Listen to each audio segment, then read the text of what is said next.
پسندیدہ شخص سے بھی دل بھر سکتا ہے، لیکن جس سے محبت ہو اس سے دل کبھی نہیں بھر سکتا، کیونکہ پسند اور محبت میں بڑا فرق ہوتا ہے۔ پسند ہمیشہ بدلتی رہتی ہے، لیکن محبت کبھی بھی نہیں بدلتی۔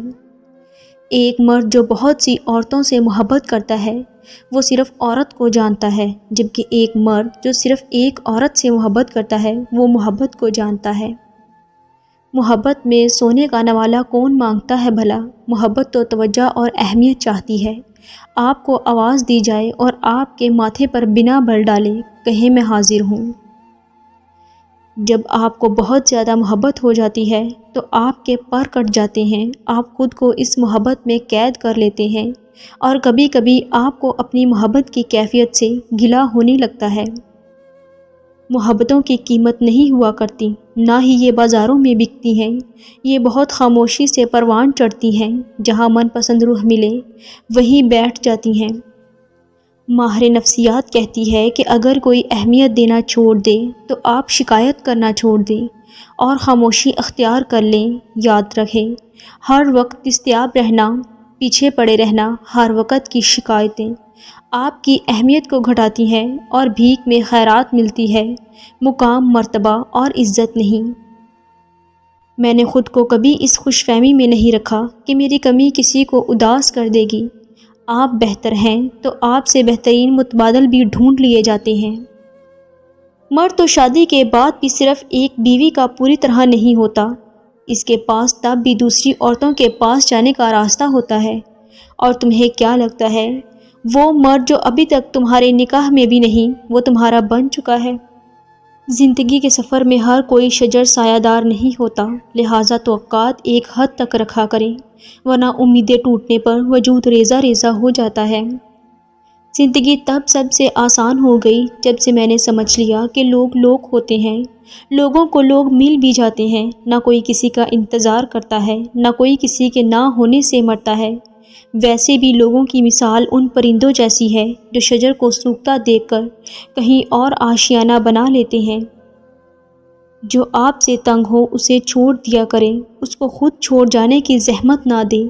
بوجھ بننے سے یاد بن جانا بہتر ہے۔ اپنی ناقدری کرنے والوں کو اپنا سایہ بھی میسر نہ ہونے دیں۔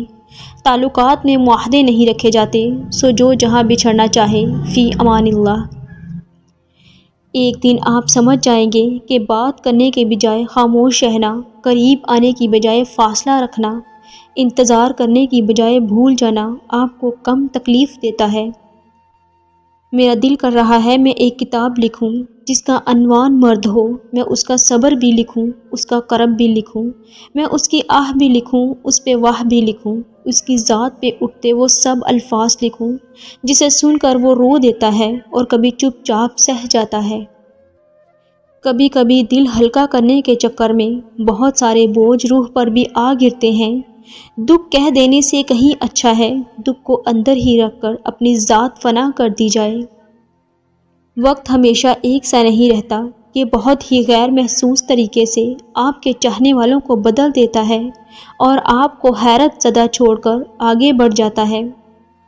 پھر تم سر تو جھکاتے ہو مگر دعا کے لیے ہاتھ نہیں اٹھاتے ہو، یقین کی بات تو کرتے ہو مگر یقین رکھ نہیں پاتے ہو۔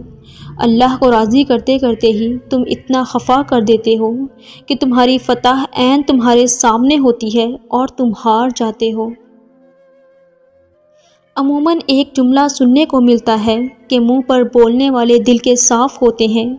ایسی دل کی صفائی کا کیا فائدہ جو دوسرے کے دل کو الفاظ کے نشتر چبو کر زخمی کر دے۔ کچھ باتوں کا بوجھ خود اٹھا کر دوسروں سے درگزر کا معاملہ اختیار کرنا چاہیے۔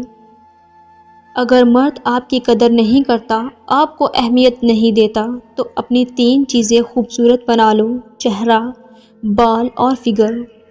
جس عورت کی 3 چیزیں نرم ہوں اس سے مرد محبت نہیں عشق کرنے لگتا ہے: ہاتھ، پاؤں اور دل۔ کسی کو اپنی محبت میں تڑپانا چاہتے ہو تو یہ ایک کام کرو، وہ آپ کے پیچھے پاگلوں کی طرح بھاگے گا۔ آپ کچھ دنوں کے لیے مسلسل یا عزیزو کا ورد کرنا شروع کر دیں، وہ شخص آپ کو چاہنے لگے گا۔